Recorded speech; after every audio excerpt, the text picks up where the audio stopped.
And probably in the next 5 or so minutes we could expect to have it peeking over the eastern horizon, and I'm certainly looking forward to that, because even though the temperatures that I let you know we were experiencing a bit earlier, 9 degrees Celsius and 49 degrees Fahrenheit, it's a stationary temperature, and even though we're not driving quickly, it's incredible how the wind chill factor really does make us that much colder.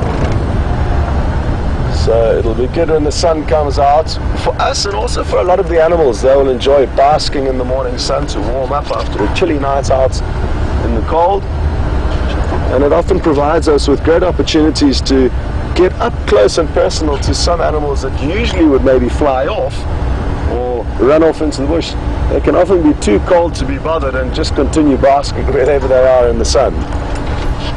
Oh, this is looking good. This is looking very good. Let me show you what we found.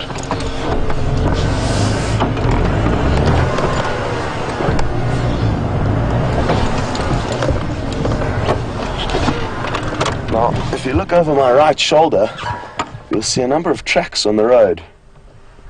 And these are very fresh female leopard tracks. The tracks are heading, as you can see, in the same direction that we've come from. The leopard that in all likelihood is probably Shadow, and I'm just trying to look carefully to see if a cub is not in, also has not also been walking down this road, but it looks like just her tracks, and they do look quite fresh and crisp.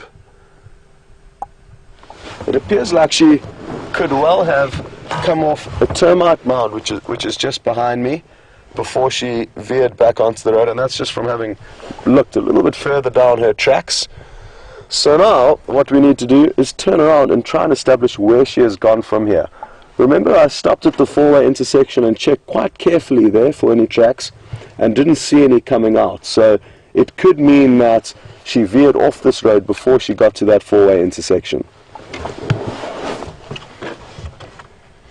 Well, while Jean and myself try and establish exactly what's going on with these tracks, it'll be a good opportunity for James to say good morning to you, and I think he might have something interesting to show you as well, so enjoy.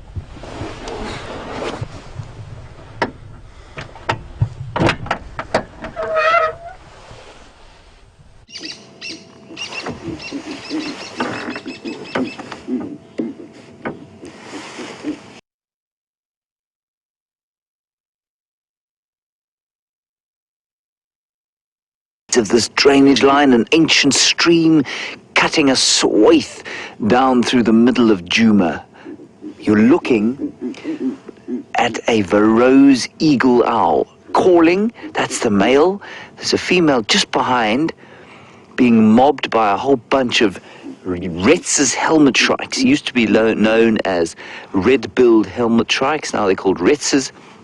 And they've been flying around attacking these owls, because the owls are obviously predatory birds. You are most welcome to the morning game drive. It's lovely to have you on board. My name is James. If you happen to be a first-time viewer, you're especially welcome. On camera we have Andrew Freddie Mercury, the aardvark, dressed in his traditional bank robbing outfit, which keeps him warm. So we are sitting here in a drainage line, an old sandy stream that I'm sure at one stage used to carry quite a lot of water, but these days will probably flow once only when it floods. And these streams crisscross the Lowveld from the Drakensberg to the Lubombo's in the east, and from the Limpopo River in the north down to the Crocodile in the south. And they are remnants of an ancient sea that used to be where we are. And all along the drainage lines, in the thick bush, you have these big trees, the leadwoods, the jackalberries, the mahoganies, and in those trees, owls like this magnificent fellow here like to sit. I think he's trying to attract the attentions of his partner. He's wooing her with a fairly sort of it's not the most attractive song in the world, but I'm sure to her it is a sweet a sweet sonnet. Please remember, we love to hear from you. If you have any questions at all, if you have any comments to make, please send them to #SafariLive, questions@wildearth.tv. Our plan this morning is to drive this drainage line and just go back to where we saw a female leopard yesterday. We spent some wonderful time with her. Karula, the queen of Juma, an 11-year-old female leopard, and we're just going to go and see. She had a kill yesterday. I think she's probably moved. I think the meat is almost certainly finished. She killed a bushbuck. Her third, an impressive record, and we'll just see what we can find of her. I suspect we may just find her tracks. There's quite thick bush there, but we may be lucky. Spend a bit of time with this Verreaux eagle owl. It used to be called the giant eagle owl, and you can see why. This is the possible margin.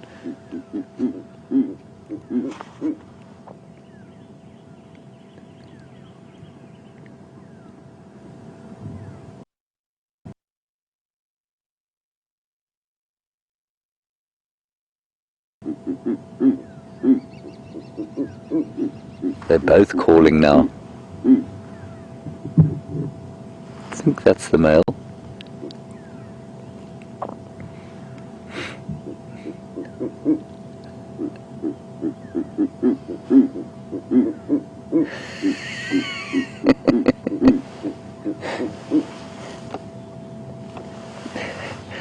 The other one's just behind where this one's looking to. It's quite comical the way they're sort of shaking while they call.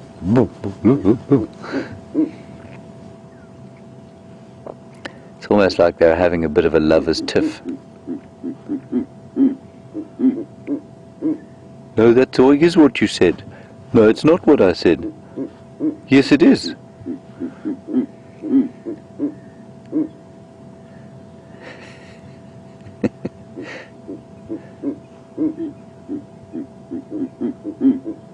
I told you not to hunt that mouse like that. No, you didn't.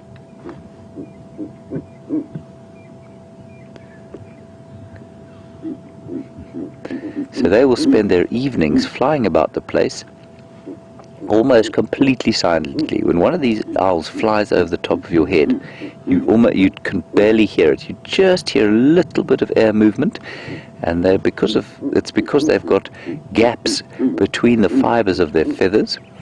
And what that means is that the air seems to travel through them, through the wings, which makes them pretty inefficient flyers, but makes them totally silent, so they can sneak up on the rodent prey that is generally their fare.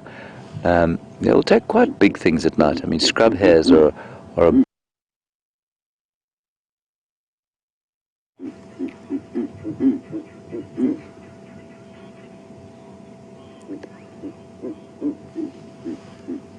and the helmet shrikes have moved on and decided that they are not going to try and do damage.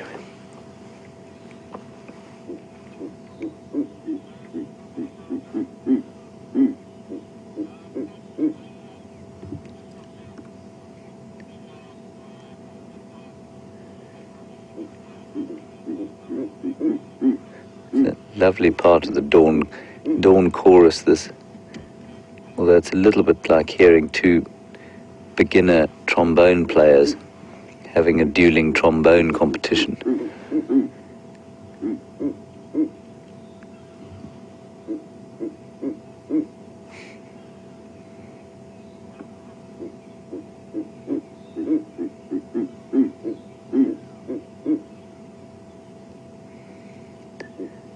It really is a full body call, that.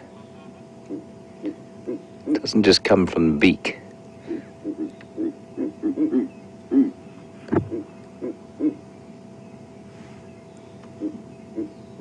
It does leave you wondering what on earth they could be saying to each other.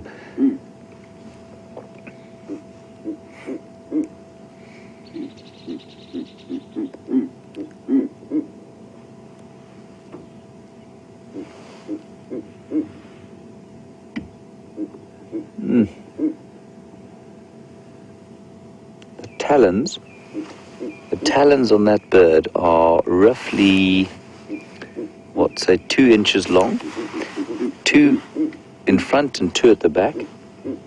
And if you're a scrub hare and you happen to have that thing grab you from behind, not nice.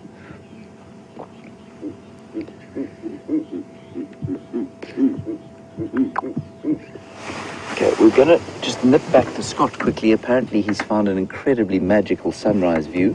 Not surprising. We'll see you just now. We're going to stay with these owls for a bit longer and enjoy the sunrise.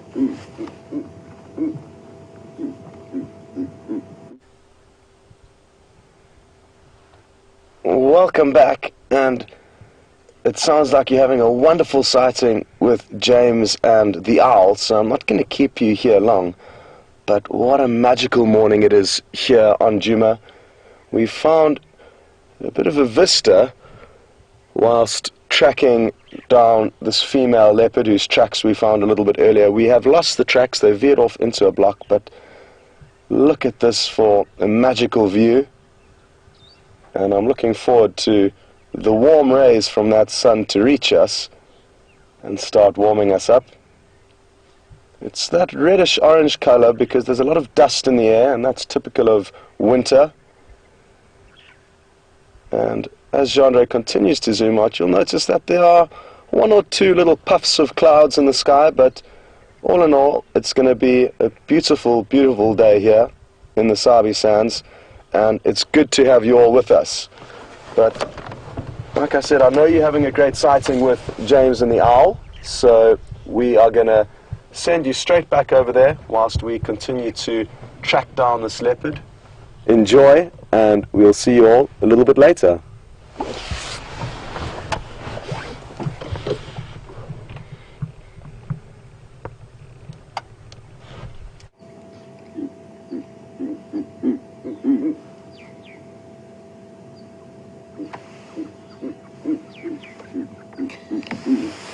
Hello everybody, welcome back to Giga. We're still with these beautiful owls singing at each other. Now what I want you to try and do is just watch that one's face there, and you can see they've got very pink eyelids. You can just see at the top of your picture there, very pink eyelids. It's a bizarre adaptation, and I'm not sure what it's for, but when they close their eyes, it's like 2 little pink spots at the front of their faces. It may be an adaptation, actually, that makes potential enemies look like... may make potential enemies think that their eyes are in fact open when they're asleep.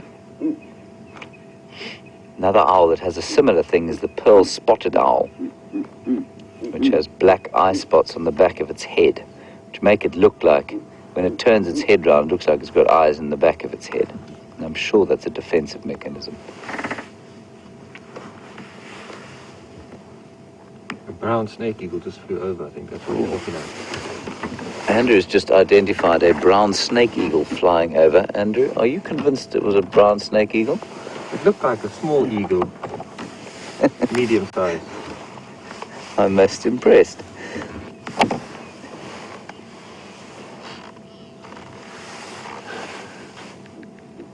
Hello, Matt in Texas. Nice question. Why are they called eagle owls? Matt, I think simply because they're big. Just because they're the big predatory owls. All owls are predatory, but these ones are just the biggest. So there are 3 of them in the country. We've got this giant eagle owl, or Verreaux eagle owl. Then we've got the spotted eagle owl, which we find here as well. And then down in the Cape eagle owl, which is... so they both are identified by the sort of spots, I suppose, and then also the spotted them are very similar looking. But this great big thing is totally unmistakable.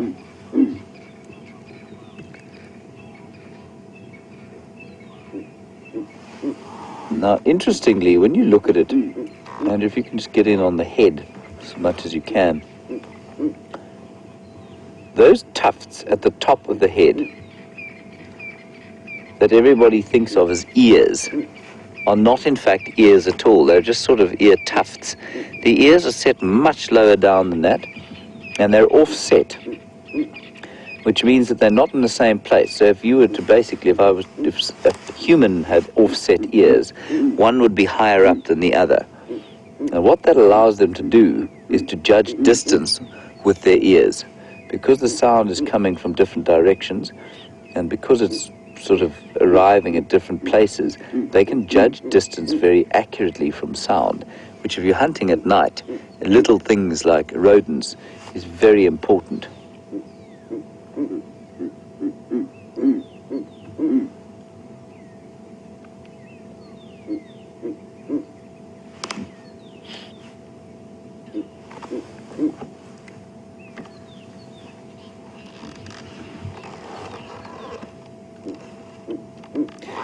We had a nice question here. Do they mate for life? I think you'll find what they do is that they will mate for life as far as possible. If one of them dies, however, they'll probably move on fairly swiftly after a brief period of mourning, say about 10 minutes. They are normally found in pairs, which normally indicates that there is a stable pair bond that will last pretty much for life. There's another owl calling in the background, the pearl-spotted owlet. The pearl-spotted owlet is about a 20th the size of that giant eagle owl. I'd love to see a pearl-spotted owlet sitting next to that.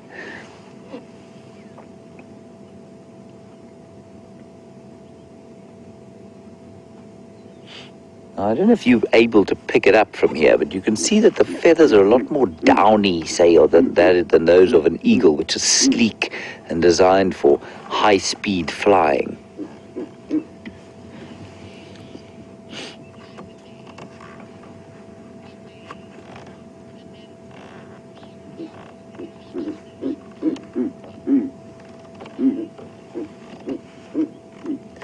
Hello, Ramay.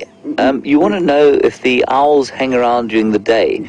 Ramay, they don't normally. What they will do is they'll call like this in the early morning, and you probably find that they'll go into the deeper foliage for the most of the day, where they'll sort of go sleep, and often together and often close by in a similar sort of tree. And if they've got a nest nearby, that She's chasing after something.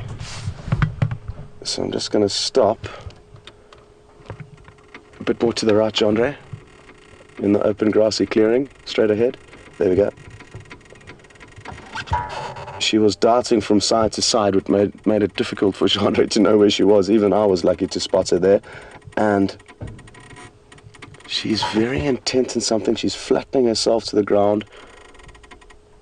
There's a lot of steenbuck that move through this area, and I'm guessing that's what it could be that she's seen. Now, I know you can't see very well.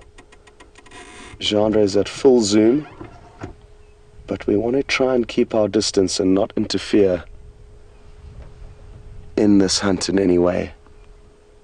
You can still vaguely see her slinking as quietly and carefully as she can through the undergrowth. I'm just going to pop forward a meter or two, and that will give us a decent view.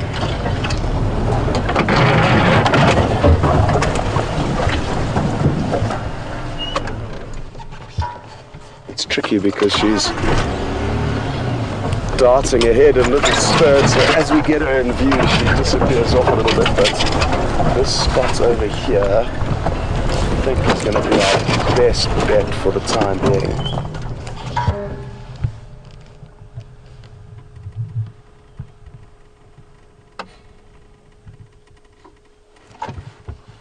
It's incredible to see how well she camouflages and blends in with the surroundings, and if you didn't know she was here right now, it would be difficult to spot her.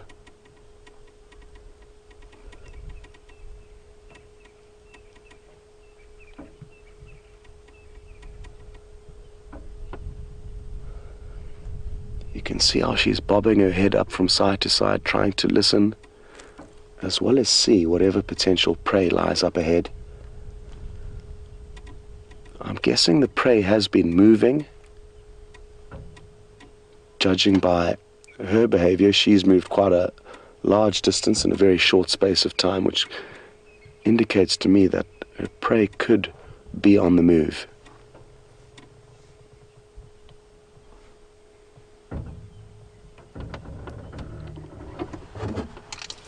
It looks like she's just sat down now, and it's not uncommon for leopards to stop and assess a situation and a scenario before blundering straight into it and ruining a potential hunt. So we could expect that she may be seated here for quite a while, just making sure she knows exactly what's going on, trying to calculate and fine-tune a plan of attack before she moves forward. Leopards have to be incredibly close to their prey before they pounce. 4 or 5 meters, which is exceptionally close, is the ideal distance that they will start their or launch their attack from. Anything further than that is too far away. The prey are designed and adapted to escape the predators, and it's really difficult for them. They probably only succeed about 10 to 20% of the time when they are hunting. So she'll be trying now to think about how she can somehow get a little bit closer to the prey.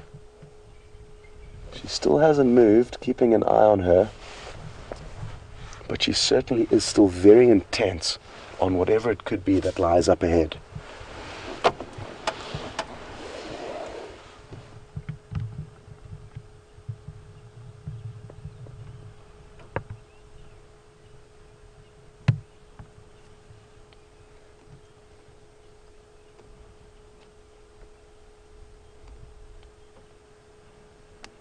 As Jeandre zooms in, you'll notice again how well she blends into her surroundings.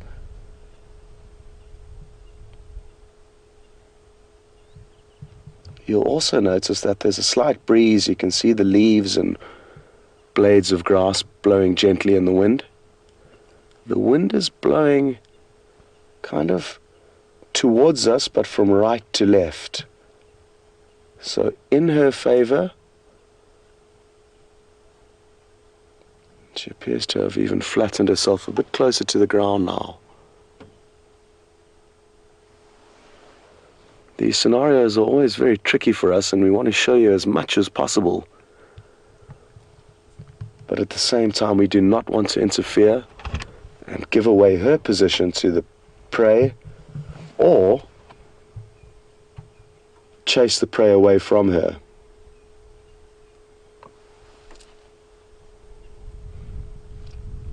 While we sit and wait here, there's some really exciting news I've heard on the radio, and the Birmingham Boys, a coalition of 5 young male lions, or youngish male lions, they're not quite in their prime yet, are back in the area. They spent a lot of time on Djuma over November and December, but since then they've been spending a lot of time further north in the Manyeleti Reserve. But now they're on Buffelshoek, which is just north of us, and who knows, maybe this afternoon or this evening they could come onto our property. So that's exciting prospects. And something else that happened this morning is that the Styx lioness were also found, 2 females with 3 young cubs. The cubs were not present, and it looks like their mothers had managed to make a kill on Arethusa last night, and they were heading back towards the cubs, which sadly were left on a property where we cannot go, but not too far from us. So good prospects to the north and south of us with lion.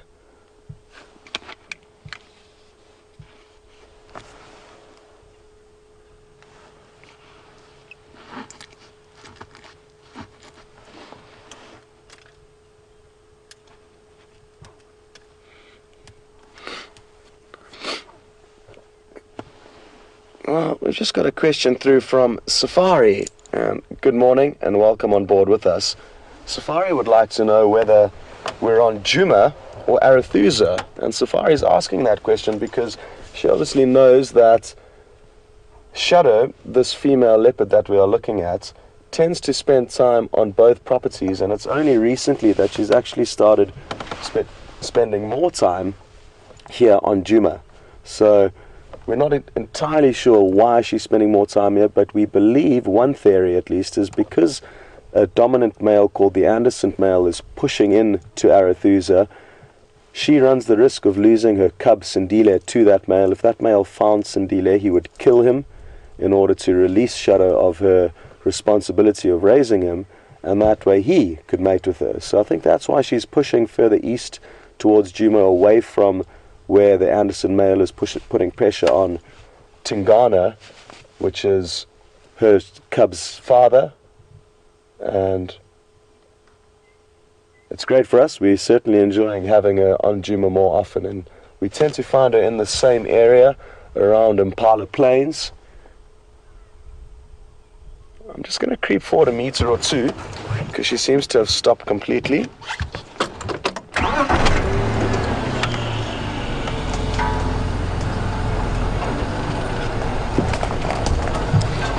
Well, good morning, James, and welcome on board with us. James would like to know if Shadow is the daughter of a leopard called Halftail. No, she's not, James. She's the daughter of Karula, the same leopard that James managed to find for you yesterday afternoon with the bushbuck kill. I'm just going to stop here. She has flat. And Angie's interested to know a little bit more about the Birmingham Boys, a coalition of 5 male lion that I spoke about a little bit earlier. They are not far from our northern boundary and haven't been in the area for about 4 months, I think it's safe to say. So it's good to have them back in the area, and hopefully they'll come on to Djuma sometime this evening or in the next few days. And Angie's interested to know whether or not they would possibly accept Junior, the young male from the Nkuhuma Pride, into their coalition. My initial thoughts are no, Angie. The 5 of them have spent a lot of time together, and if 5 of them found Junior, the excitement and tension that they would build up amongst the 5 of them would, I think, result in them killing him. If there was less of them, there would be a better chance of Junior being accepted. But that's just my opinion, and I could be very wrong. They could welcome him with open arms. It's not uncommon for coalitions of lion to be 6 or 7 strong. Well, I lied. It's not common for that to happen, but it can happen. So it's not unheard of to have very large coalitions, and there is a chance that it could happen, Angie, but I fear that Junior will get killed if the 5 of them get a hold of him. Well, isn't this interesting to witness how just moments ago we had this leopardess hunting very intently for quite some time, and now, like I mentioned earlier, they can sometimes just roll over and go to sleep once they've realized that it's not the best option. It's also remarkable how relaxed these animals are with us in the presence of the vehicles. It's something that James touched on last night, and we're incredibly lucky to be able to view, especially leopard, out of all the animals that occur here, at such close proximity without them fleeing from us or being scared from us. They are naturally such shy and elusive animals that many reserves will have healthy leopard populations, but leopard sightings are few and far between because the leopards simply do not allow us to find them. Here, though, with a lot of careful management and good guiding practice over the last 50 years or so, coming on 60 years, the Sabi Sands has built up a great reputation with the leopards and the guides that work these areas, and that allows for some incredible viewing.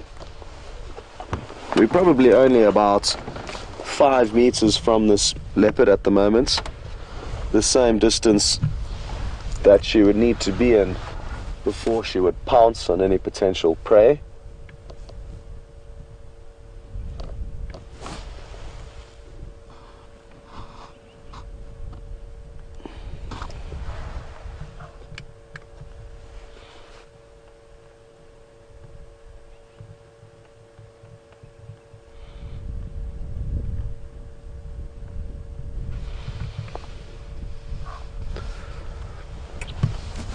Well, we just got a question through from Liz in Wisconsin. Good morning, Liz, and good to have you on board with us.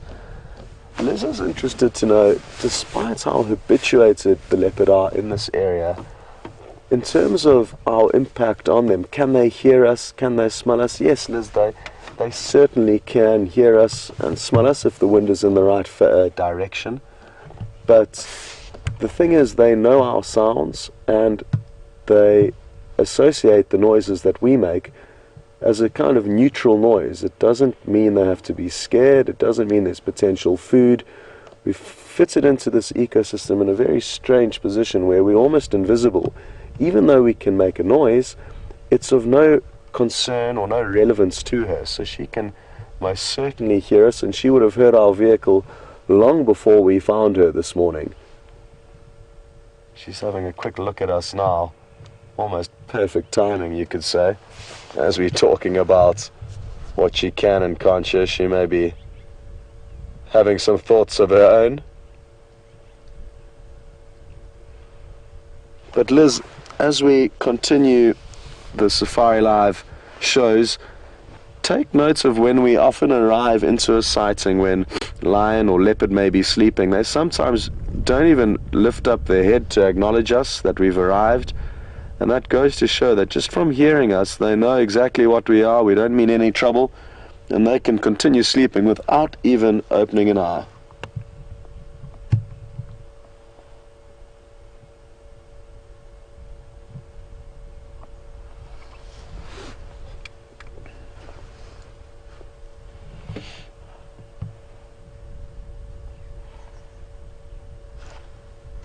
Okay, folks, well, while we wait here for Shadow to start her next move, what we're going to do is send you back across to James. I'm sure you're all interested to know what he's been up to for the last hour or so, and he might have a story or two. Well, I could almost guarantee you he's got something entertaining for you. He's such good fun, and enjoy what he has in store. We'll see you a bit later.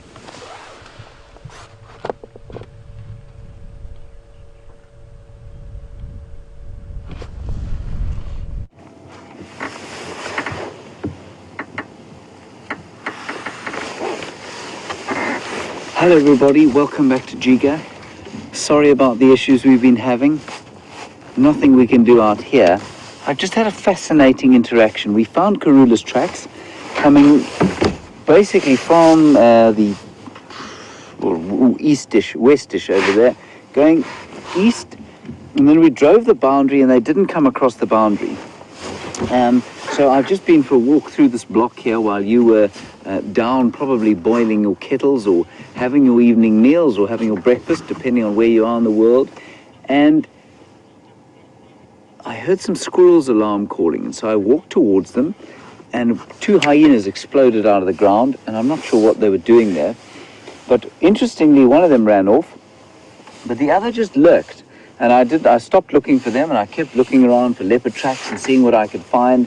And as I was going along, I looked up, and she was looking at me from about 20 meters away. And normally hyenas will run away almost immediately. And this one didn't. And so I just kept walking at her, and she stopped and she looked, and so I clapped my hands, and she went around a termite mound. And I kept going, and I broke off a stick because I started to get a little bit worried, a little bit on edge. And she came around the termite mound and looked, so I hit another tree and shouted the universal, it's an amazing word this, it's a word that, an Afrikaans word, and I'll shout it out for you. It goes, "Vertrek!" And basically it means go away, quickly. It's not particularly rude, but it has a, if somebody said that to you, you'd know exactly what they meant. And I said that to the hyena, and it did know exactly what I meant, and it disappeared off down into the drainage line here. So I'm not sure what exactly is going on in here. My impression is that Karula is around this vicinity somewhere, and so there were further squirrel alarm calling just up here, and so I'm going to just drive along slowly. We're going to drive along a little bit, turn off, drive along a little bit, turn off, and just listen carefully. Her tracks are not on the road. They haven't crossed the boundary. Leopards, as my old friend Quibus used to say, they can fly, James. So sometimes they do tend to get across the roads without us noticing.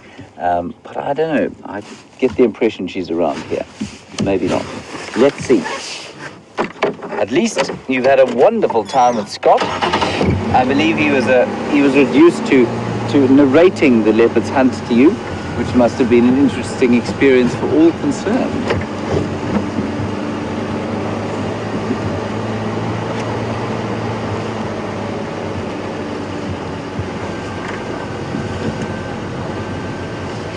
So if you ever find yourself faced with a dog, a shark, a wild animal of any, a bear perhaps, a wolf, you now know the word to use, the universal word to make it go away, and that's "Fuck!"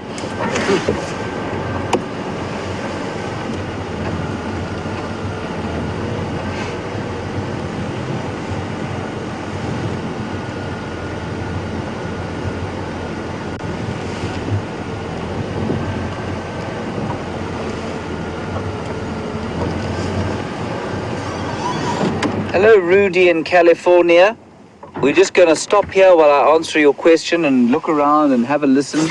Andrew, pay attention. Don't go to sleep there. Rudy, nice question.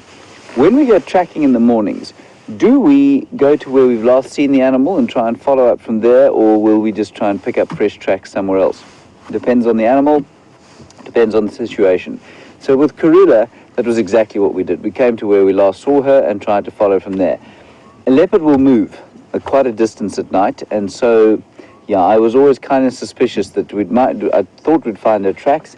Whether we'd find her again, I'm still in two minds. They do walk quite substantial differences.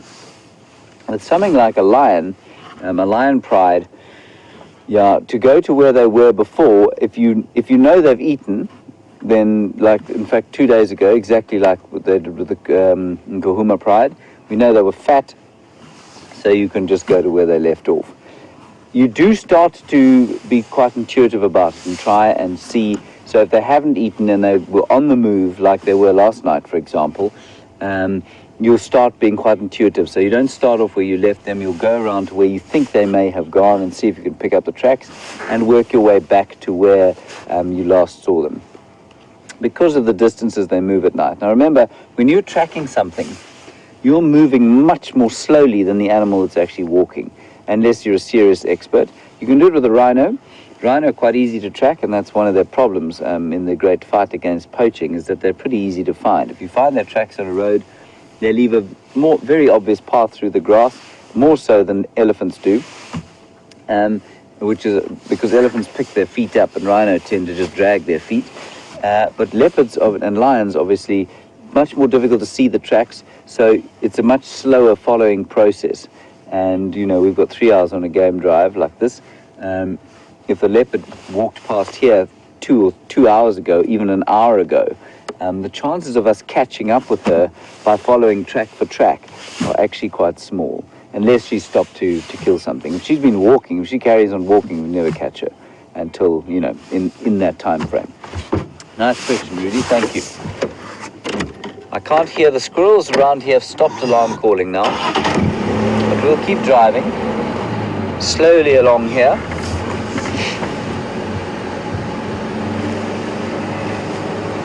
The general direction of her tracks was into this block and somewhere around here. There is a chance that I missed them crossing the boundary to the east. It's not far from here. There was quite a lot of activity on the road at night from buffalo. Those lions have crossed out. The Kahuma pride came exactly across here, through this block, and out into Torchwood, which is the next door reserve.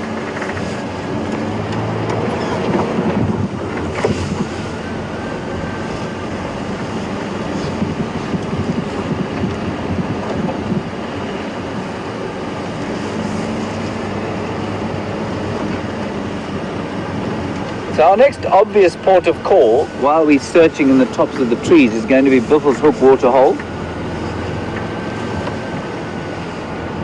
And we'll just see what's popped out there during the night.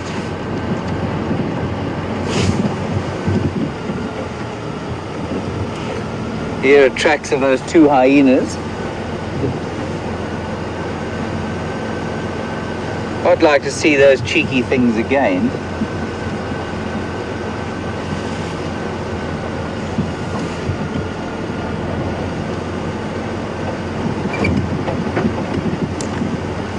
The leopard definitely has not popped out here.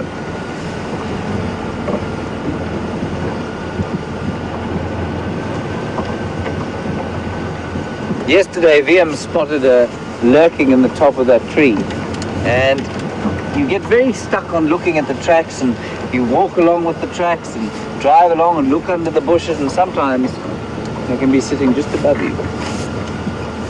Not this time though, alas.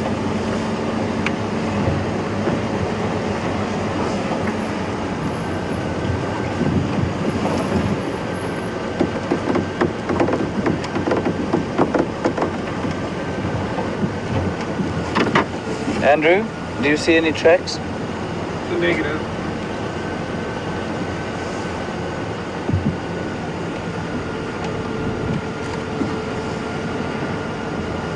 Just going to stop and have another little listen here. We're at another road junction.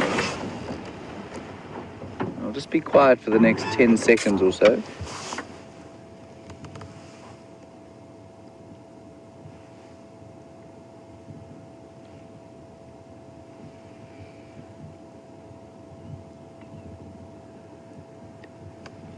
Andrew's just showing you where there are no tracks. Thanks, Andrew. Okay, we'll just drive a lot slowly along here. All is very silent and very kind of, one doesn't like to say barren, because there are the odd birds around and lots of vegetation, but it's almost like that pride of lions came through here quite recently, and everything's gone, disappeared, hiding away from the apex predator.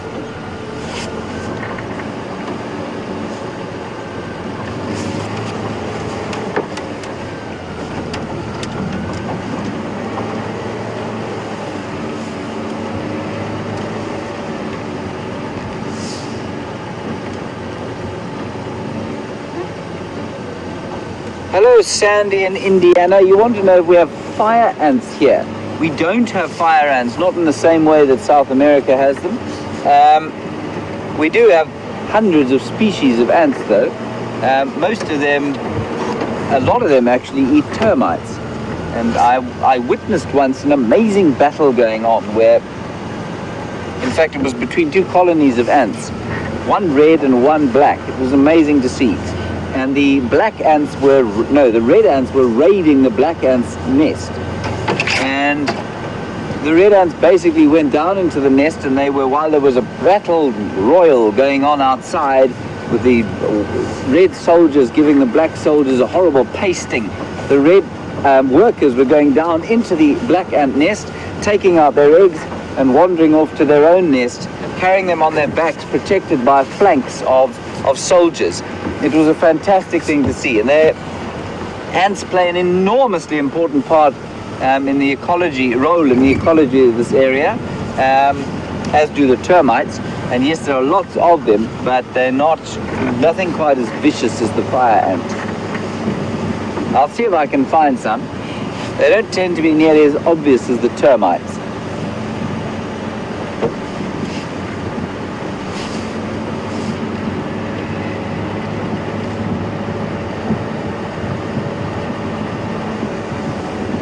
The termites, of course, are not related to ants, which is important to remember. A lot of people refer to the mounds as ant hills, which is actually leaves me quite cold inside.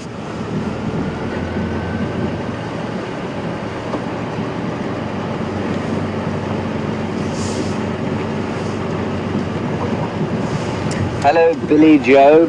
I was hoping somebody would ask something like this. You say you're just as anxious to see some elephants as you are cats.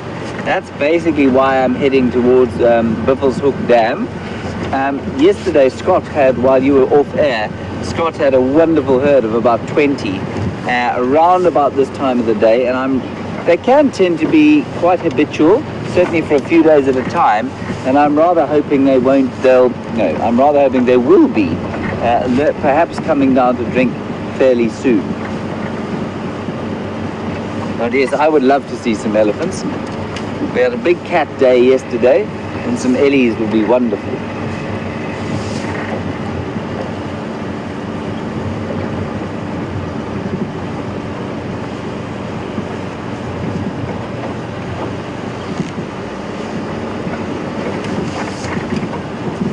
Hello, Bob G. Nice question while we're driving along here. You want to know, is it ever necessary to relocate animals while, before overpopulation? So, for example, when people say they think there may be too many elephants in the park, is it necessary to relocate some? Answer is not necessary, but the Kruger is a big pool of animals, so a lot of reserves that perhaps need or want elephants will get them from the Kruger. The Kruger is generally pretty generous with their elephants if you can pay for the transport, because they are always worried that elephant numbers are too high. I'm not one of those people who subscribes to that school of thought, but certainly they will look to move elephants out to reserves if they can, but otherwise not so much. That said, they are starting to move rhino out of the area into various safe havens because of the savages that are knocking about poaching them at such an alarming rate. But no, Bob, for overpopulation, very seldom will they move things out. Mainly because it's such a vast area, and so it's almost an open system where overpopulation, as long as we don't put too much water about the place, tends to sort itself out.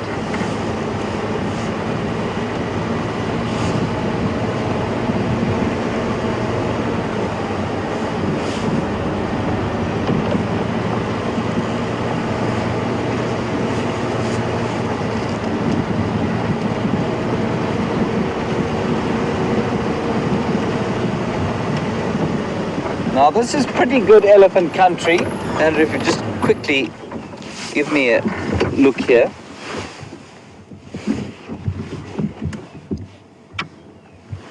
And this bush here is called the roundleaf teak, and I've spoken to you about it a few times. This kind of scraggly thing here. And this time of the year, you can see it's looking even worse than it is normally. And it's this funny little thing here, right in front of us. That's it. And they are really being hammered at the moment by the elephants. They grow beautifully during the summertime, and now when there's no grass, the elephants come and they pull them out and they eat a few of the leaves, and they love the bark of the roundleaf teak. So they pull out these sticks, and they're sort of perfectly skewer shaped, and they feed them through their teeth and take the bark off and leave them in this kind of scraggly state. You can make furniture from this tree when there are no elephants around, which is astonishing. I just want to actually, Andrew, just keep on the base there if you don't mind.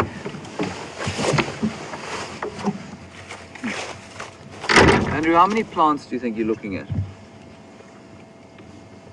Lots. You're looking at one plant. Oh. This is one tree. The base of it goes around here like this.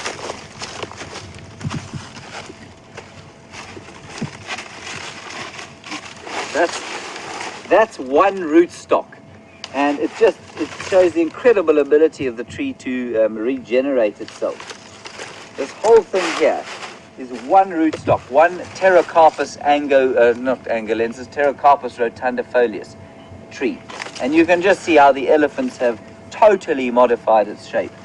In many places, this will grow like an oak tree. So I'm standing in the middle of this basically enormous Pterocarpus tree, and I suspect it's probably phenomenally old.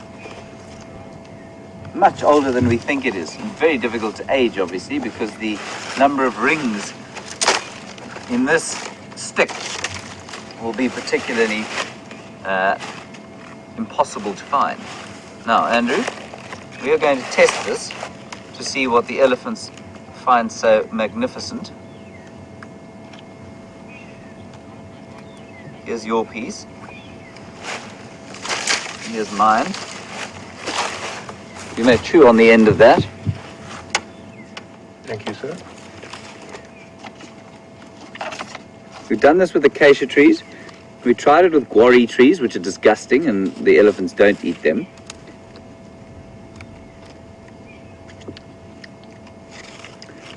Now, these are pretty tasteless, I must say. The acacia is pretty good, but this is a bit like chewing wood, isn't it?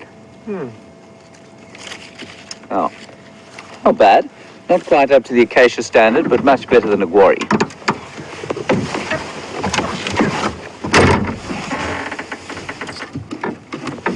Right, on to the water, and with any luck, some elephants.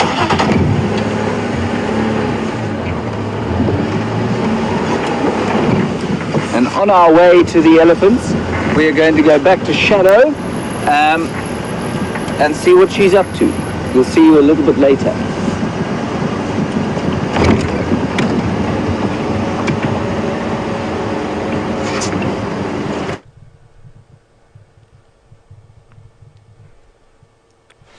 Welcome back, everyone, and I think it's perfect timing. Shadow has just yawned twice. She may yawn once more and get up, or she may just get up and start moving right away. Here she goes. But yawning is often a very good indicator that a cat is going to get on the move, and she hasn't moved a muscle until right this second, so very happy that the timing worked out well then. Isn't it interesting to hear about James's bizarre encounter with the hyena? That's really, really interesting stuff, and just goes to show you never can predict what these wild animals will do. Even though you may have a good idea or assumption as to what their likely behavior is, the hyena certainly acted abnormally this morning, and I'm glad that James managed to defuse that situation without any harm.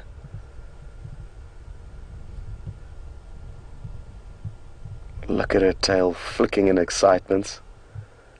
She's heading in the same general direction that some small prey item, we're not sure what it was, darted off. And after having a short break now, it appears she's going to continue trying to pursue whatever it was. Possibly a duiker or a steenbok. Genre seemed to think it was a bit bigger than that when he saw it darting off into the bush.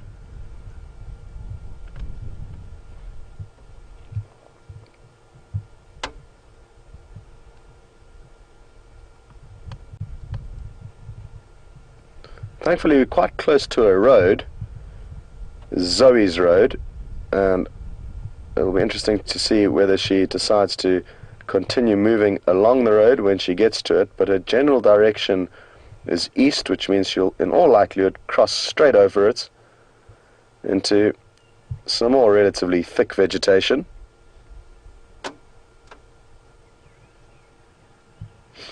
Well, it looks like it is now time for us to continue following her. She's moved out of range for us to show you with the camera. And it's heating up quite considerably now. There's still a little bit of a breeze, but it certainly is warming up, and you will have noticed that I've peeled off a few layers, taken my beanie off, and we really are privileged with the weather we experience here in winter. The mornings and evenings may be crisp and cool, but the middle of the days often turn out to be splendid, sunny and warm, with clear blue skies. There's a road up ahead, and it looks like she may climb up onto a fallen down tree, so I just want to scoot ahead to make sure we don't miss anything. Please climb onto the tree or still be there. Yep, she is. And we should get a good view of her shortly. Isn't this wonderful?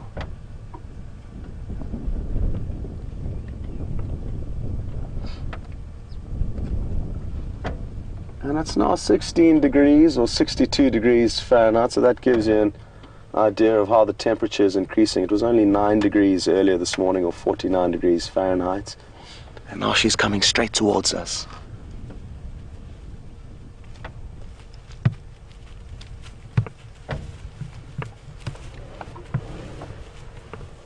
And you get a good idea of how close she was to Gendre, probably within about 2 meters or so.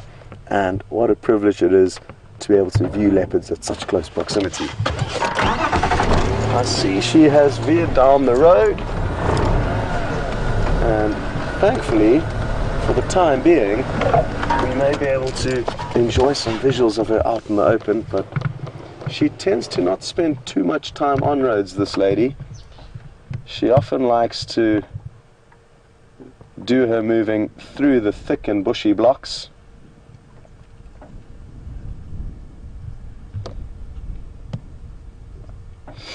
We are very close to where James located her on an afternoon walk when he had an afternoon off a few weeks ago. And it was a very pleasant surprise to get that radio call from him. He found her lying up on a termite mound very close by, so it'll be interesting to see if she heads back to that same termite mound. They certainly are animals of habit, and even though they may not do the same thing day in and day out, we can get to know a few trends that they may be like.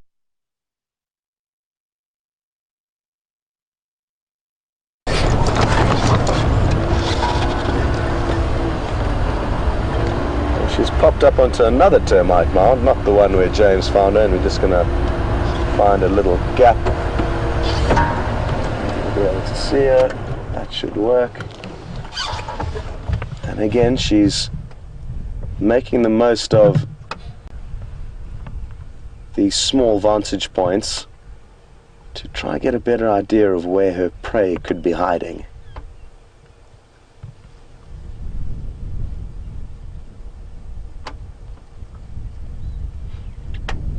On the side angle, you'll notice how the back of her tail is white, but the front part of her tail is black.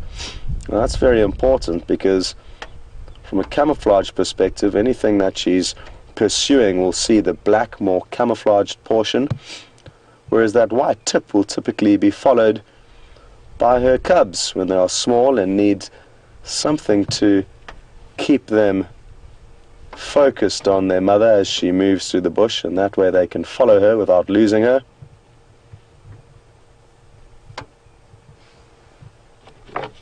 I'm going to continue moving now parallel to her. It's a good opportunity to try and film whilst on the move because we're on a very smooth road here. So Gendre should be able to keep relatively zoomed in without you guys getting too seasick. I am going to have to stop here because she's about to pop onto the road again. Again, just a few meters in front of us.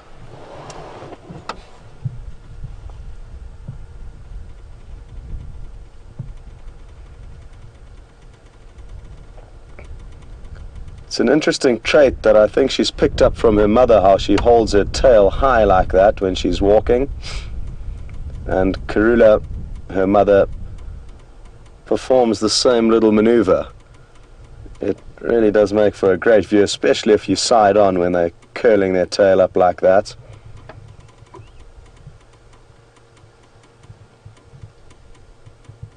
A quick scent mark.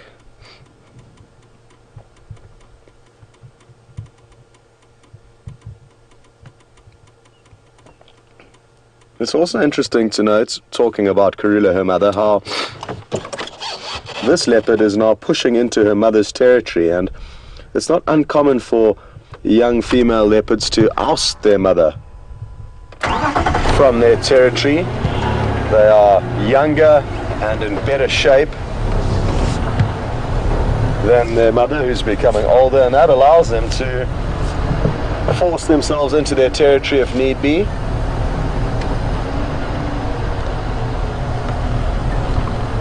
I'm very happy that you've got to see how she's moving through the bush and on and off this road, which gives you an idea of how tricky it can be to track these animals.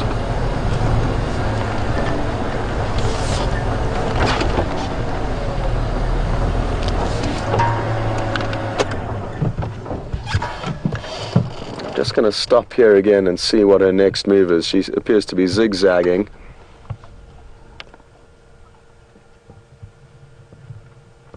And I don't want to do any unnecessary off-roading when we've got a perfect road here that we can view her from.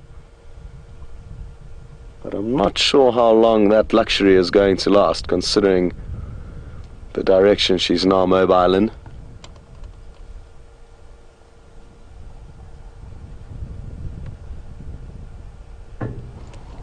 Okay, what to do next? It looks like we are going to have to veer off the road. She's evidently tending back in a westerly direction now. Her general movements has been southeast this morning, but now, like I say, she's veered more to the west, but still tending south. Maybe she doesn't want to go too far away from her cub Sindile, and that's why she may be doing a big loop or an arc back in his direction.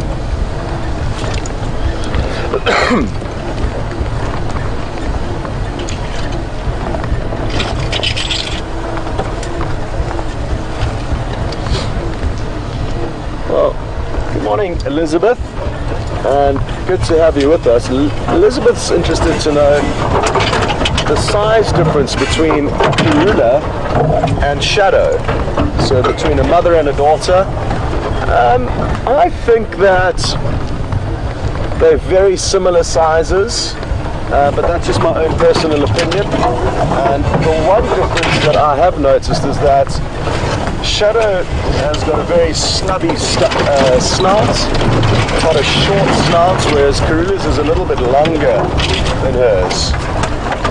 But in terms of their general size, I think they're very similar. I'm just looping ahead to a tree. There's no chance she can come and scent mark. She is heading straight towards it. It may not necessarily happen, but it's worth trying this. She's basically directly off to our right, just beyond this marula tree, and she could continue on towards it.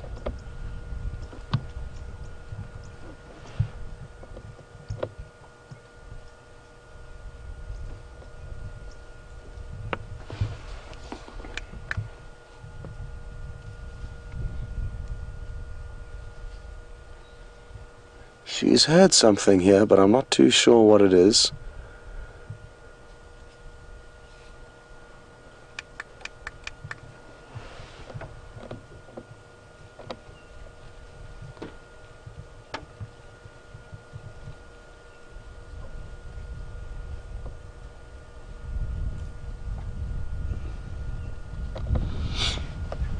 Well, good morning, Irina, and thanks for sending your question through. Irina would like to know my thoughts on whether I think Shadow has become more relaxed since she has had her cub Sindile.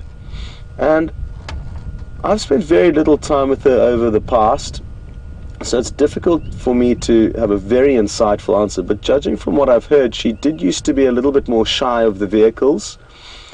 And what you may have found is that since she has had her cub, it is often easier to locate a leopard if she does have a cub, because there's extra tracks and another animal to spot that may not hide off from the vehicles. And because of that, we may have been able to spend more time with her and reassure her that we are no threat to her. Here she's going to scent mark again and rub herself up against this marula tree.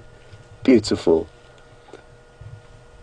2 or 3 little sprays, and that's all enough to leave her scent. So we weren't far off, but we had picked the wrong marula tree.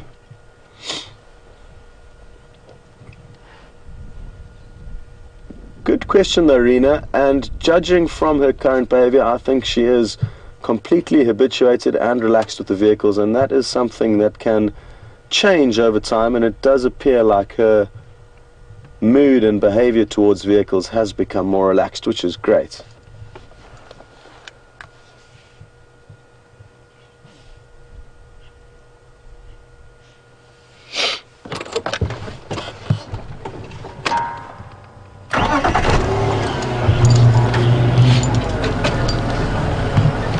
Well, good morning, Anna Marie, and good to have you with us. Anna Marie's interested to know how far we think Sandile could be away from here. I would say within about a mile of where we are in all likelihood, not too much further than that. So not a huge distance away.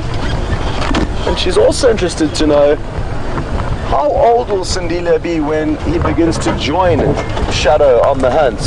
And in all likelihood, even if he is old enough to join on the hunt, he probably won't. They very seldom hunt as pairs, and he will basically begin to start to just hunt for himself more often as he becomes older and better at hunting. And the ultimate test will be when she kicks him out, which could be in the next 6 months, from anywhere from 18 months of age. It is not uncommon for leopards to kick off their cubs that are now grown into sub-adults and can fend for themselves in order to be able to focus on raising the next litter. But if you take another example that's very close to home here, Karula with her 2 male cubs, Quarantine and Kunyuma, they've hung around within her property until they've been about 2.5 years of age. Even though they've been hunting for themselves, they have stolen the odd kill from her, but even though they have been hunting for themselves, they have still been accepted in her territory for quite a long period of time. So there's no set, hard and fast rule, and a lot depends on the individual scenario. But leopards, I guess the bottom line is leopards have not realized the benefits of hunting in a group, and therefore prefer to hunt alone, because that is what they know how to do.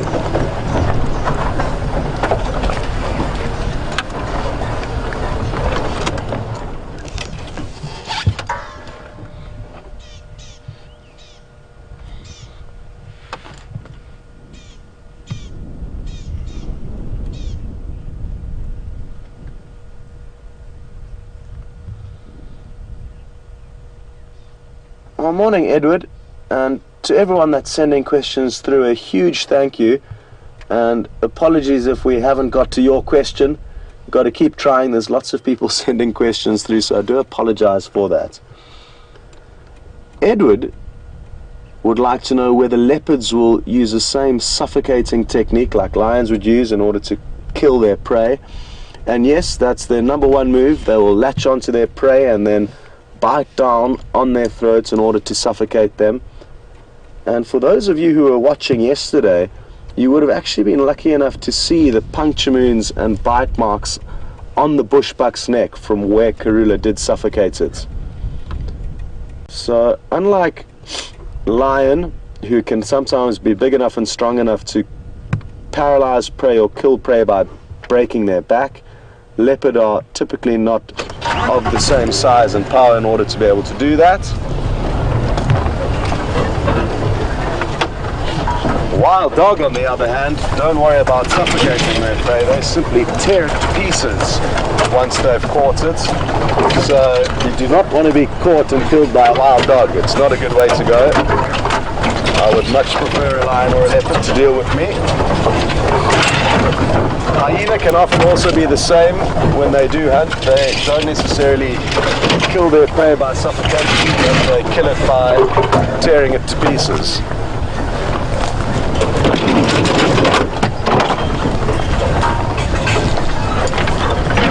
Not nearly as bad as it sounds.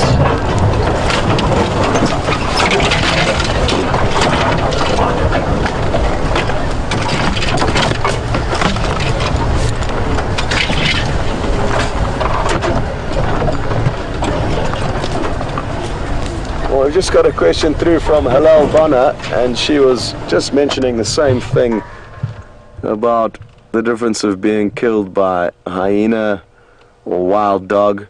So I guess we're on the same wavelength this morning, and good to have you with us. How beautiful is this view? This is really awesome. And again, she's using these termite mounds as vantage points to ensure that she doesn't overlook any potential prey. Oh Ideally we would have been on the other side so we could see her face, but it's not that easy to maneuver around here in this thick bush, so we'll just enjoy this view, and maybe if we're lucky she'll look back in our direction. So get ready with your screenshots. I've got a feeling she may just give us a little glimpse.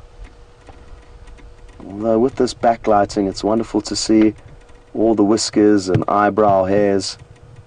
They really do get accentuated with the backlight. Sadly, she didn't give us an over-the-shoulder gaze there, but she is still on the move, and for us to be following a leopard during the day on the move is a huge, huge privilege, and I hope you're all enjoying it as much as we are.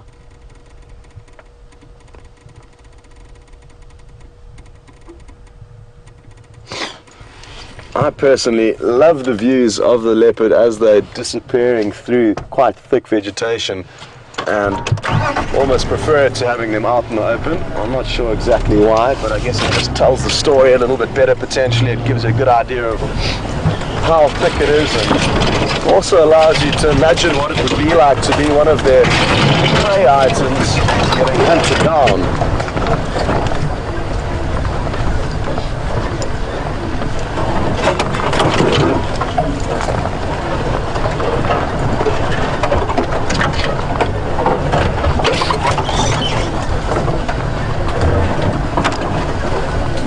Fiona, and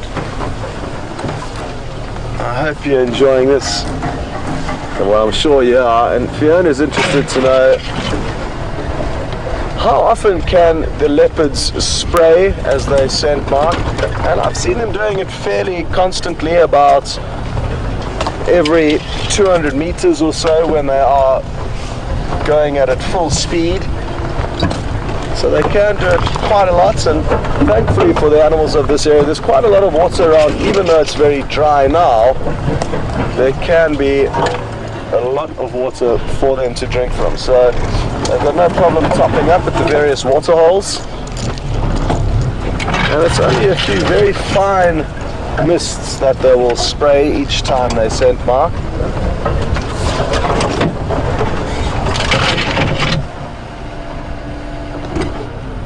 Quite thick here, so I don't want to put too much pressure on her, and just give her some time to move off before we continue.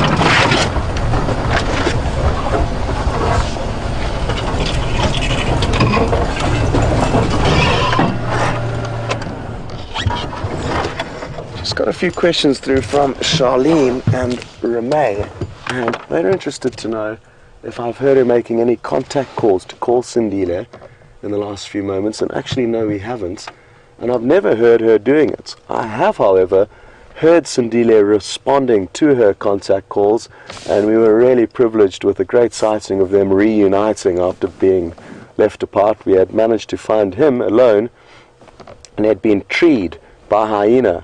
And he started letting off this contact call, and we weren't sure whether he was responding to her or letting off the call in frustration of being treed by these hyena. But then he came down the hill and moved about a quarter of a mile where he found his mother. So from quite a long distance, I was quite surprised at how far they can hear one another calling from. Anyway, thanks for sending that through. And sadly, no, we've yet to hear a contact call, which means she's not close enough yet. She'll only let off that call when she gets into the area where she left him. And judging from where we found her without him, she's still a way off from there. So I don't expect him to pop up anytime soon. Although, there is the chance that she left him close to where we are here, and has done a big loop around, and we may have found her at a point in her movements where it doesn't necessarily maybe make sense for us to find him here now, but we don't know what she did before we found her. And the main point I guess I'm trying to get across, just like with James's freak encounter with the hyena this morning is we never know what's going to happen out here. We can only guess, and sometimes our guesses are way off. Just looped ahead of her. She's now on our left, still moving in a westerly direction back towards where we found her. I think in the next few meters we should be able to find a spot where we can stop and allow Genre to give you a few more beautiful views of her. I think this is it here.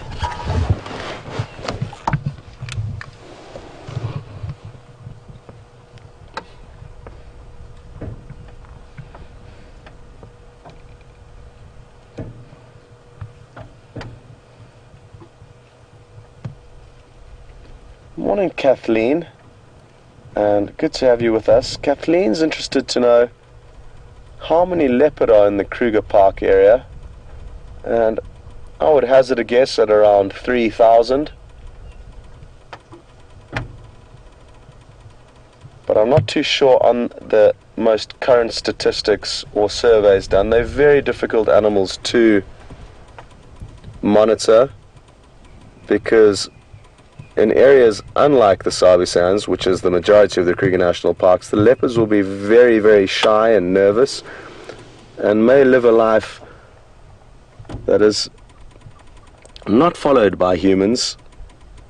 So I think a lot of those numbers and stats that you may find on animals like leopard could possibly be misleading because their nature doesn't allow for easy monitoring, unless of course you're in an area like this where they've become accustomed to us and don't see us as a threat.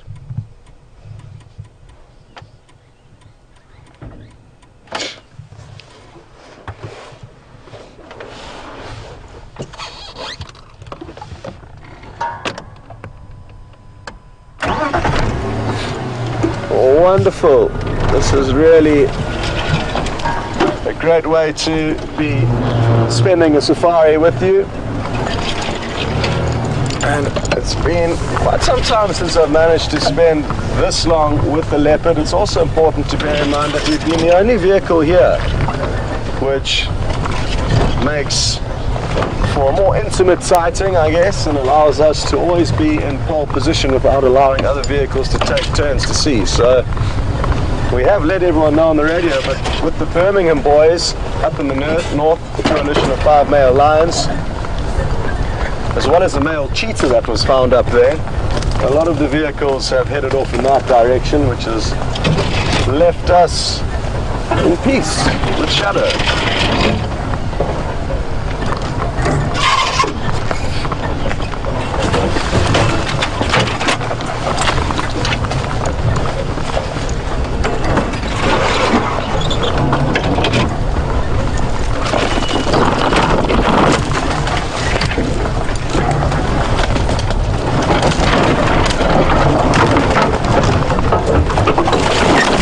Sorry, Genre. Just whipped a branch into him. Let's see what she does next here. No, she's continuing.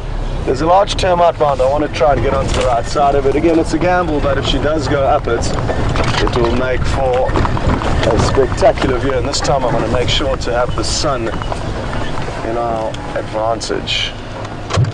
So the sun is behind us, and we will actually probably be able to film her from here, depending on what she does. We should be able to get a few good views of her.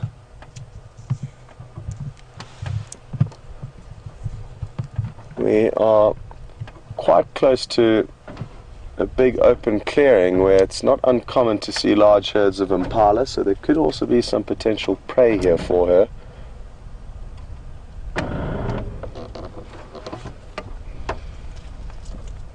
Things are looking promising for her to go up this termite mound. She's heading straight towards it, and she'll also know that there's often prey here, so I'm guessing she could well do what we want her to do, and that is head up this beautiful big termite mound. The sunlight's perfectly behind us.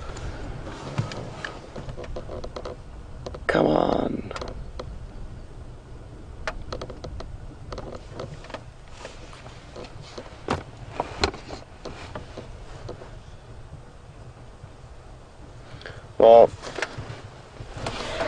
disappeared straight past the termite mound. I was hoping her to go up, but she did get close. And just got a question through from Georgianne in Illinois. Thank you for sending it through. And Georgianne is interested to know, do I think Shadow, or why has it taken so long for Shadow to become a better mother? Because she lost all of her initial litters. And I don't think it's necessarily that she's become a better mother. I think it's more likely that she has had bad luck. There's so many variables that can cause a leopard to lose her cubs. It could be male leopards in the area. It could be bad parenting, of course, but it's not necessarily the case. So I don't think it would be fair to say that she is a bad mother. And it's just one of those things out here. There's so many variables that we wouldn't be able to pin it on her.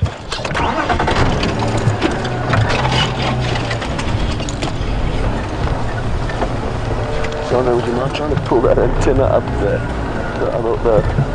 Sorry. One of our antennas has been repositioned thanks to the off-roading. Because Georgianne did also mention that she's 8 years old now, and I'm not sure how many litters she's lost, possibly 4 or 5, even more by this age. This is her first successful cub, Sindile, who she appears to be heading back in the direction of where she came from, so she could be heading back towards him, which would be great if we got to see them reunite. There's still time on our side, so let's hope that they do that. I know Georgianne of a leopardess that got to older than 8 years old and didn't manage to raise 1 litter of cubs, and I know she was particularly unlucky because at that time there was a huge shift in the dynamics of the dominant males in that area, so we found that most of the leopard cubs in the area that were being killed were always by male leopard. And that's not necessarily because a female is a bad parent, it means she's just in the wrong place at the wrong time, really. She is heading to a road now, we're not far from it, so I'm just going to try and loop ahead. I'm hoping she's going to walk up the road towards us. Just trying to find a pathway to get us there. Should be on fairly shortly, and let's just hope now that she doesn't cross over this road and she at least walks towards us for a few moments. Okay. Oh no, she crossed straight over the road now in front of us, so no luck there.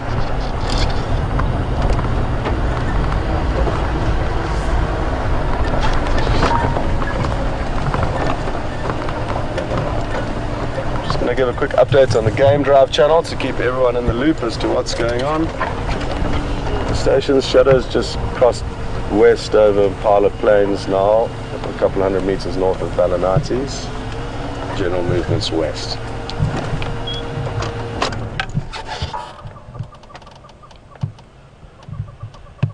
It's going to be tricky here. It's getting considerably thicker, but we're going to do our best to stay with her.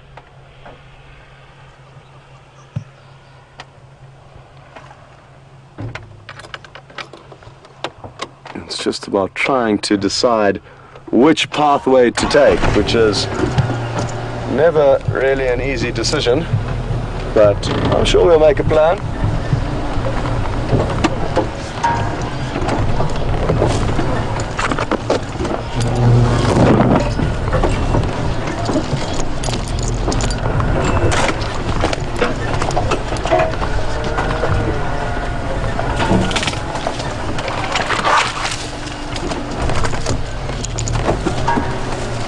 Genre, thank you. Thankfully, Genre has got very long arms, everyone, so it becomes useful in situations like the one we've just been through. Anyway, while we try and work out what's going on here, because it is so thick, we're going to send you back to Mr. James, and we will keep you updated on Shadow's movements as the morning progresses.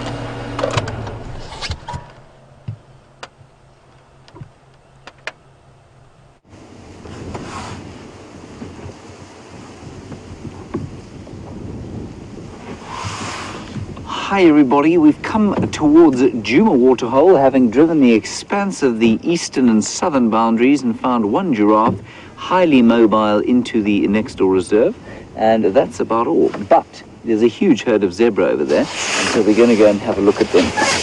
Stand by, Andrew. Let's go and look. We're just near the waterhole. The weather's remained pretty chilly today. And apparently the reason we are here is because of the updates from Twitter, and those watching the Djuma camp, thank you very much for those. So it hasn't warmed up much, it's still pretty chilly. There's a chilly breeze blowing. I know a big front hit Cape Town the other day, and it's probably come and pushed up over the mountains, and we're just getting the kind of windy remnants of it. This is actually a really nice mixed herd of plains game.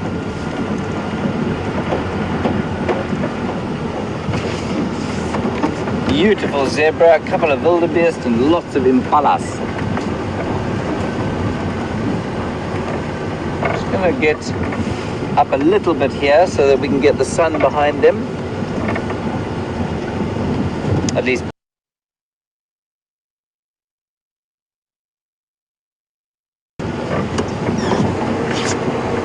How's that, Andrew? Beautiful. You can hear a woodpecker calling there. That's a woodpecker.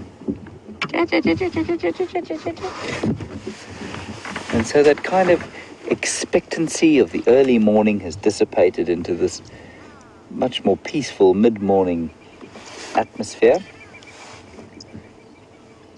This is actually the best time to be watching antelope and zebra and any other of the plains game. They just seem to be a lot more relaxed, happily grazing here, relatively safe in the knowledge that the predators are not knocking about and lurking behind every bush and about to bite them on the back of the neck.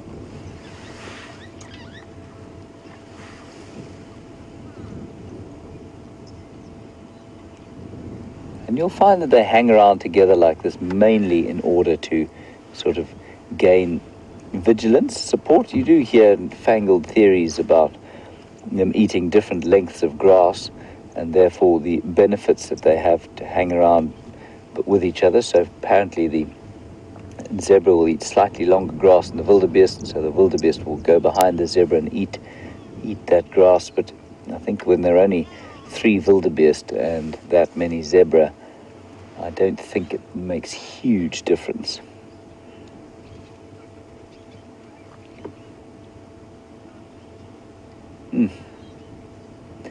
These 3 wildebeest have been knocking about now for about, I think I've seen them for the last 3 weeks. And the bull in this, it's a bull and 2 cows.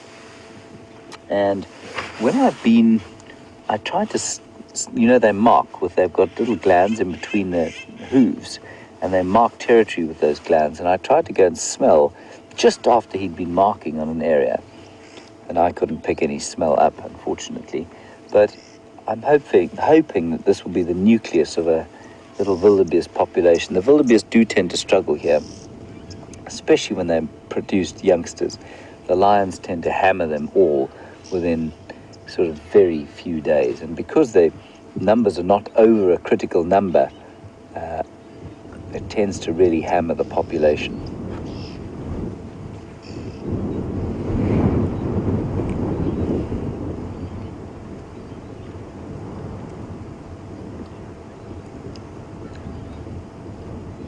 And that's obviously completely unlike the impala. So the impala will all produce babies during the rainy season, and they'll lose 50% of them. But because there are so many, that kind of sacrificial 50% allows the others to grow to adulthood. Now, when you've got a tiny population like that little herd of wildebeest, the same cannot be said. If you lose 50% of 2, you've got 1 left, and chances are that one's also going to be knocked off.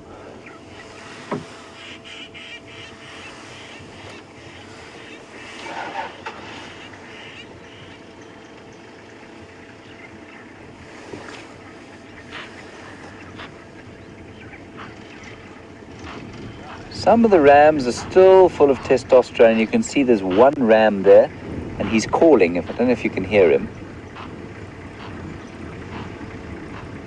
You hear that, Andrew?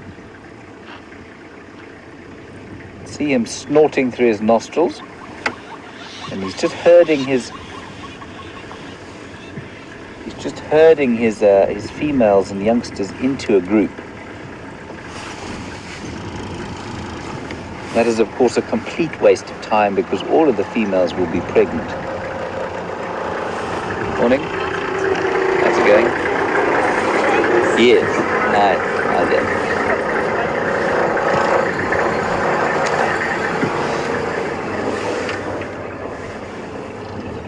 And so, sorry about that. It was just the landowner driving past, which necessitated a certain amount of politeness on my behalf. So the ram here is completely wasting his time. All of the females who are going to breed will be pregnant now, and the youngsters, of course, not. But he is, by still engaging in this sort of rutting behavior, he's putting himself at tremendous risk because he is not eating enough.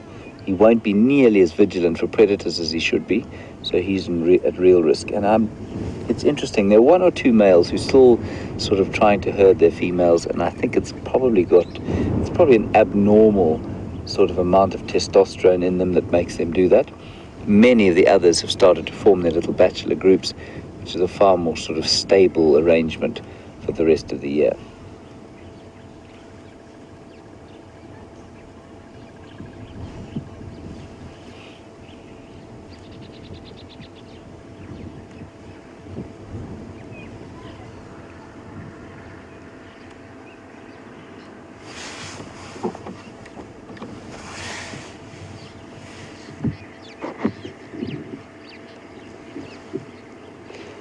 Liz in Wisconsin, you apparently have seen a pregnant zebra and you want to know if she's there. Well, Liz, only one way to find out. Let's go and have a quick look. That impala has a bone in its mouth. Okay, before we carry on though, Andrew's just spotted that an impala is chewing a bone.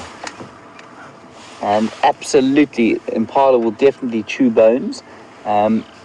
Especially this time of year, all the antelope will do it because the nutrients in the grass is obviously so low. So they will chew bones for nutrients like calcium and phosphorus. They don't chew them so much as suck them. But like you might a lollipop, and they drop them onto the ground and leave them there for something else to come and eat. So I've seen that quite a lot since I've got to Djuma. We had Nyala sucking on tortoise shells at one stage. And I think Brent had Nyala sucking on buffalo ribs the other day, which sound quite delicious. And then the impala here are obviously sucking on some kind of bone. So we're just going to go around the corner for Liz and just see if we can't see if one of those zebras is pregnant. Liz, I'm not sure if this is the same herd, but quite likely that it is. So let's go and have a look.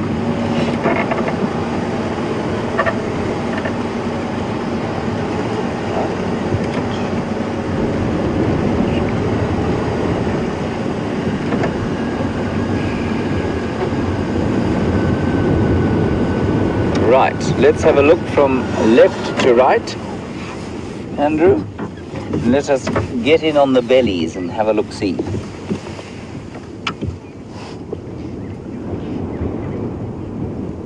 Left to right. From left to right, yes. Yes, that's left. Right, well that's a baby there, so we can discount that one. That female there yeah, she could be pregnant. The one that's in screen now could easily be pregnant. She's got quite swollen teats and a big hanging belly. Remember, Liz, it's difficult to tell because zebras are hindgut fermenters, so they constantly look quite fat. But I think that's a pretty good candidate for a pregnant zebra. Let's carry on there to the right, Andrew. Yeah, let's start on that group. Now, I wouldn't say any of those look pregnant. One of them is juvenile, and the others are... There's one mare and one stallion. If we just pan over the rest, that group there, that could be a pregnant female, absolutely, I think. What do you think, Andrew? She's got quite a pot belly on her. She looks quite pregnant. She might be pregnant. So Liz, I would say possibility of 2 pregnancies here. And this is a very large herd of zebra for this group, for this area. And you'll probably find that it's 2 or 3 harems, or maybe a group of youngsters, and some others. Normal sort of size is 1 stallion, 2 or 3 mares, and then the youngsters. This would be quite a big group, so I'm just going to check and see how many stallions I can find.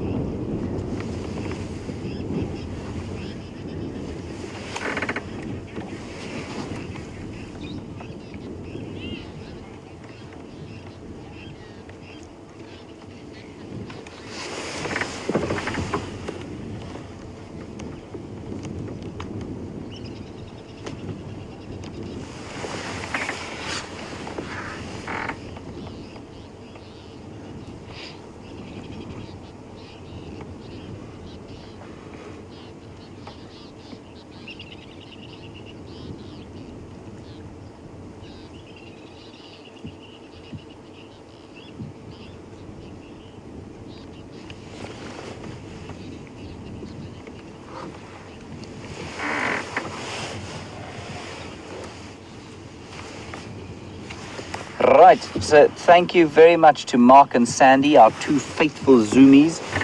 You say that we see giant eel owl quite often on the camera at the Djuma waterhole, which is just behind us, but we can't really get an angle of the camera. And apparently there's a great enthusiasm for owls. And Sandy, you say that there's also a camera sitting at a barn owl nest somewhere, which sounds fascinating. I'll have to go and have a look at that. And thank you very much for those updates. I'm going to go across to Shadow and Scott. Apparently Shadow is starting to stalk some impala, which sounds rather exciting. Andrew and I will enjoy this mixed herd of animals.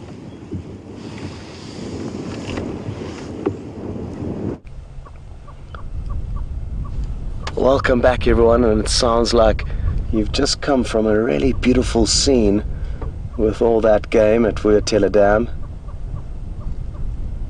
But it's a very different scenario here. You would have seen how Shadow is creeping very carefully, and what she's creeping towards is a large herd of impala. It's not going to be easy for her to catch any of them. They are on the fringe of this thicket where we are, and where the impala are standing, it's a fairly large open clearing. So she's got a lot of work to do, but she's currently trying to get herself into a good spot. We're just going to reposition ever so slightly and try and keep tabs on her. But how lucky have we been to follow this leopardess on her morning activity? She hasn't been successful hunting, but it certainly has made for some great viewing. Now again, it's tricky to decide where to park and what to do, so I'm just going to try and think about this and not interfere. What I'm going to do is I'm going to stop here temporarily just to show you where this large herd of impala are. As you can see, they're in an open clearing, which is going to make it exceptionally difficult for her to creep up on them. And interestingly enough, we've come back into basically the same area where we found her. So she's done about a bit of a 2-mile circle back to this area. We found her a couple of 100 meters away further in this direction earlier this morning. And she's come back here, and that's making me feel like Sandile, her cub, could be close. She hasn't let off any contact calls yet, but she could be very close to him.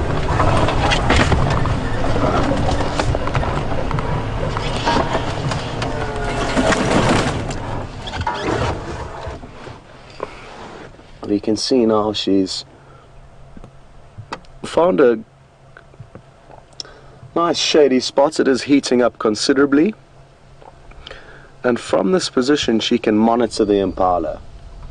She's probably already assessed that they're in a very difficult position to hunt, especially without the cover of darkness. So what she may plan to do now is simply wait nearby in the hope that possibly the impala will naturally move onto her, and that way she can just spring out of an ambush position without having to stalk up to them. And while she waits, it's a perfect time for her to do some grooming. She's been on the move for a couple of hours now, and she has yet to groom herself even once, so important for her now to take this time to maintain her very clean coats and get rid of all the burrs and little parasites that may have latched onto her.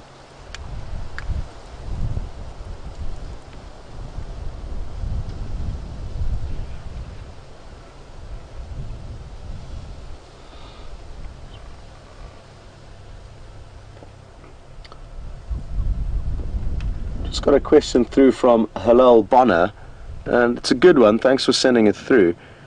They would like to know, how big is a female leopard's territory or range? A lot will depend on the area that the leopard lives in, but here in the Sabi Sands, about 2 to 3 square miles will be your average size of a leopard's territory, the female leopard's territory, and males can be 3 or 4 times that in this area. So you can often find one dominant male may have 3 or 4 females within his territory, but that will all depend on how successful the individual female or male is. If they are big enough and strong enough, they will be able to chase off other competition and ensure that they've got a very large territory in which to raise cubs and also do their hunting. Go ahead.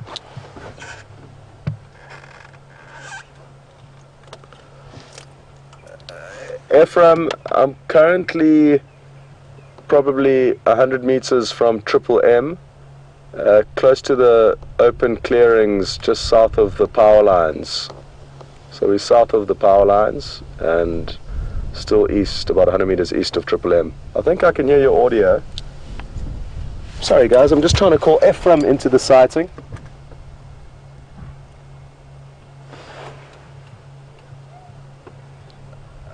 Okay, just if you're south of the power line, stop and I'll give you a rev.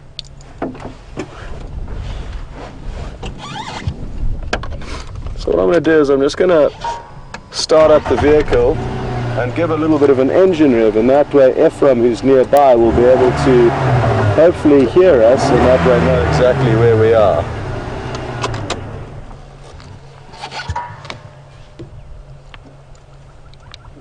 Did you copy that audio, F?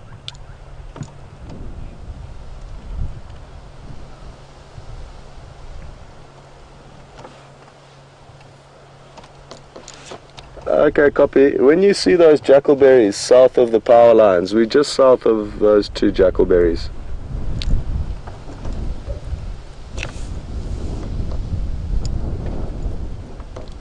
No, she's lying up now.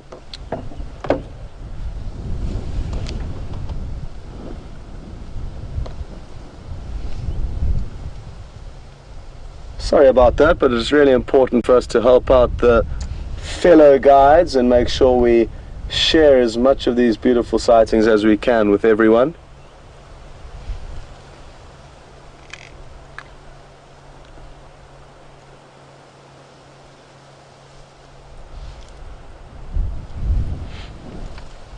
Well folks, while we try and help Ephraim get into the sighting, we're going to cut back to James quickly and allow him to say goodbye to all of you, and we will see you in a couple of minutes to also say goodbye.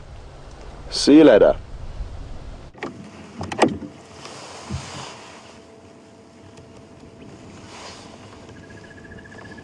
Hello everybody, we're still, Andrew and I, enjoying this rather marvellous general game sighting. We've had zebras fighting with each other, a couple of zebras grooming each other, and a little foal that was having a little drink. And all of that watched by that fork-tailed drongo that we were watching there with Andrew now.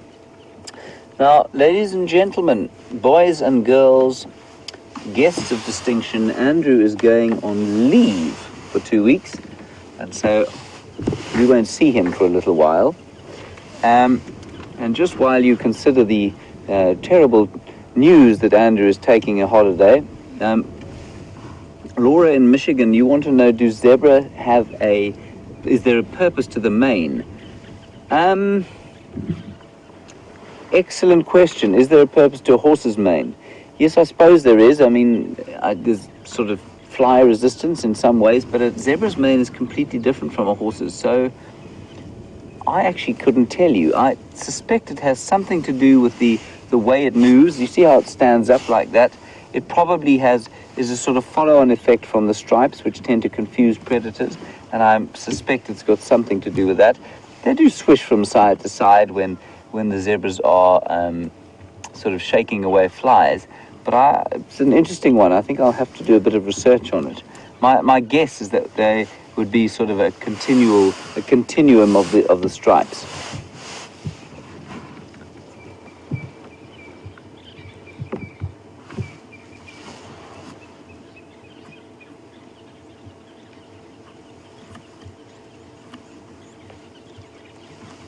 Anna-Marie, you've asked an interesting question about the hump behind the back. So basically the withers is what you call it on a horse. And the hump sort of just above the shoulders behind the mane, where the mane ends. And you've asked if there's a deposit of fat there that supplies energy in times of hardship. I don't think there's a specific, doesn't tend to be a particularly fatty area, that particular bone, but I suspect that they're all along the back there, especially around the kidneys and around the liver at the back, well, kidneys, not the liver, there probably are fatty deposits that would be used. And just below the neck there could well be a fatty deposit that is used during times of hardship. So we're just going to close up here. I would like to thank Andrew. He's been here since I started 5 weeks ago, and it's been a great pleasure working with him. He's going off on leave. Don't worry, he will be back. And so we're going to go across to Scott now to say a final goodbye. But thank you for all your questions and commentary today. It's been a slightly frustrating day for Andrew and I, but it's been beautiful nevertheless, and I'm looking forward to a beautiful midday.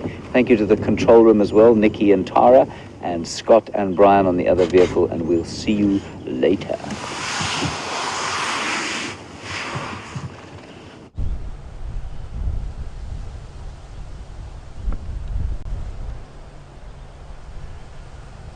Welcome back everyone, and as you can see, Shadow is still taking some time to relax. We are very, very close to those impala, but not quite close enough for her to launch an attack, and I think she's made a very wise move by sitting here and waiting in the hope that maybe the impala will move towards her, or maybe conditions will change more into her favor. But for now, she's made an educated decision of an adult leopard to sit and wait nearby, keeping the prey in close proximity, but not charging in there for no good reason. Well, sadly, this morning's broadcast has come to a close, but it has been a very memorable one for me, and I'm sure a lot of you have also enjoyed it. If it was your first one, it was a good time to join, and it was great to have you with us. Don't forget, we're also out later on this afternoon. Basically in about 6 hours time we'll be going out again, and we'll be doing another 3-hour broadcast. So tune in then, and who knows, we might be able to find her again on the Sunset Safari. If not, there's lots of other animals out here, and we look forward to sharing whatever we can with you. Big thanks to Gendre, who did a great job on camera and received a few flying branches as we were off-roading after this leopard today, so he took a bit of punishment, and I thank you for that. And also a big thank you to Tara, who directed the show, and to Nikki, who is lending a hand in final control. We'll see you all later on.